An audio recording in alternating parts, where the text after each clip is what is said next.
বয়সী জাইলিনের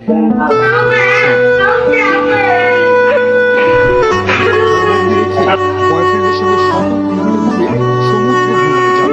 কোলের শিশুর জন্য রেখে যান মাত্র কয়েকটি দুধের প্যাকেট। অথচ ছোট্ট জাইলিনের এক খোলার সক্ষমতাই হয়নি। ঘরবন্দি জাইলিন করেছে, কিন্তু